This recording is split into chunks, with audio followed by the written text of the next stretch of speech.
brought up FEPA hitting you up and everything, I think BJJ Stars is one of the most electric events there is in pro grappling. I think FEPA runs an incredible show, and like he really knows how to kind of go all out, and that crowd in Brazil really like packs the house. They're vocal, they're super loud and everything. Just overall, what was your experience like at BJJ Stars? Was it fun being down there in Sao Paulo? Did you like the event? How was everything there? Yeah, I would say as soon as I stepped in the hotel, I felt at home because Marcelo, who was like communicating with me the whole time because he speaks English, I just felt receptive and like anything I needed, he was there for me, and all of them were there for me. So I was just having fun. Took it one day at a time. I soaked up. I didn't really like soak up. Well, okay. So from the live that we did, there was like a little bit of beef that was trying to get stirred up where I said that somebody wasn't going to be able to win. But I mean, it got kind of like turned into something that, like taken out of proportion, but it ended up being like I was told it ended up being like the most anticipated match and gained the most attention on social media from that clip. And I had to give credit to two people for that. I had to give credit to Malachi and Hafa, the girl Hafa, the one that was doing the interviews. Hafa Comelas. Because Malachi was encouraging Hafa to do that. Gotcha. So obviously now here, this is your second round, right? And you have Mica Galva. What'd you think about coming out here and now you're about to have a huge match in front of all these fans? Obviously Mica is beloved in Brazil. Everyone chants Mica at BJJ Stars. But just overall, what's your mindset going into this one against Mica? Yeah, you obviously expected that you were going to fight Mica here, right? Yeah. I was expecting it. Yeah, whether it was in the second round or the finals, ended up being in the second round because we were on the same side of the bracket. So I kind of already had an assumption of what my first match was going to be because of all the stir up.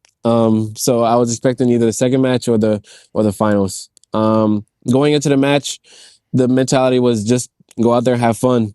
Don't like make sure everything is safe. Like, cause he's really good at flying on attacks and getting submissions and stuff like that. He's strong in his positions. So I was just out there and looking to see where I can work with. Didn't come out with a decision, but I felt like I had a good feeling of the match and I could have did more in the match. And I feel like the next time is going to be different. What did you kind of think you could have done more in this match? Like I think I could have initiated more attacks. I think that's kind of where the decision was taken to him, was brought to him, was just like being the first one to attack. I feel like I had the more dominant attacks, but I guess in the ADCC rule set, initiation is accounted for more. So I feel like just me initiating more, because I still feel like I had more left in the tank in the match. So I was like smiling after he got his hand raised, because it was like, well, come on. Like I felt like I won the match, and I just like had a feeling where it was like, I mean, we're in Brazil, everyone's chanting Mica, but I'm not gonna say too much because I don't want to cause up no beef with the refs or anything like that. Yeah. But it is what it is. It is what it is. Very close. I look back on the match and I had fun with it. I had a good feeling. I got a good feeling for him, and I think I can improve upon that. Yeah. So obviously, like we don't want to start any beef with you or anything, especially with the judges and all that. I know you got a lot more ADCC competition, all that on the horizon, a lot of gold medals waiting for Big Breakfast to, gobble them up and all that. But I do think it's a fair opportunity for you to kind of share your piece if you do want so.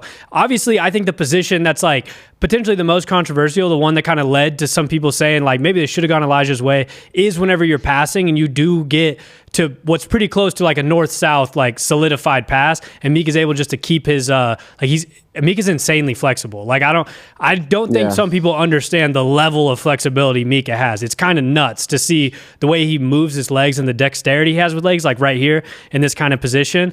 And the strength. He's so strong in these flexible positions. Yeah. But it was a kind of incredible look at the pass, to be honest. You know, like it's a clear advantage in like IBJJF rule set and everything. So do you want to kind of maybe talk us through this position, like how you were attacking this pass and like just what you think about it in general, as much as you want to say. You don't got to say anything you don't want to, but you know. Yeah. No, I would say like so he went for the arm, but I did a good job defending it. And I was able to stand up and shake him off. End up getting to like, I was looking to get a guillotine grip, like in a front headlock, but he was able to sit back, and then I was able to come around and pass from there. I feel like I got into pretty good position with the north south. I think his like knee or foot was still in there because like he's flexible. And then I remember I saw my arm; it was in good position at first. But as I was trying to progress, I ended up putting it in a place where he was able to then like bench press me off. I was like, good Lord. And like in my head, I'm just like, well, dang. Like he just like lifted me like I was a baby. So there is the second when he pushes you off where you can kind of see yourself just like, yeah. I was like, wow. I was like, maybe I should have ate some more today. Had a bigger breakfast. The breakfast wasn't quite big enough. But yeah, so I mean, I fully kind of get both sides. Ultimately, like the judges, I assume must have seen that as like Mica initiating the armbar is like what ultimately they granted like the scoring position from, right? Like how he initiated the armbar into that kind of passing sequence. But I don't know, it could have gone either way. I'm not a judge, thank God. I think that would be a horrible job to be. Yeah. I feel like if it's like initiated, then it has to be initiated into something. Like there wasn't like he did initiate the movement, but it wasn't like anything significant that happened with that movement. Like especially with omoplatas, how hard omoplatas are to get, that also has to be taken into mind, especially in no-gi. Like you don't have no gi to grab with the omoplata, but like omoplatas are like one of the hardest missions to get, and that's the attack that he went for. It wasn't an arm bar. It wasn't like my arm was straight and then I shook him out and then it ended up doing that. He put his leg over for the omoplata, had it for 0 seconds in my eyes, and I was able to shake it off and come around for the pass. But I don't know. Maybe I do have to do some more studying on the rules and just like try to use the rules to my advantage. But I don't like to leave it up to the refs, and I ended up doing that this time, so that's my fault. So epic week down in Brazil. You fight Mica and Tynan kind of back to back. Just when you're looking back on everything, what's kind of like the biggest lesson that you learned from being down there in Brazil, you think? I'm right there, and I just had to just jump that line. I feel like before I was always looking at people as, oh, they're this. I don't know if I'm like with them yet.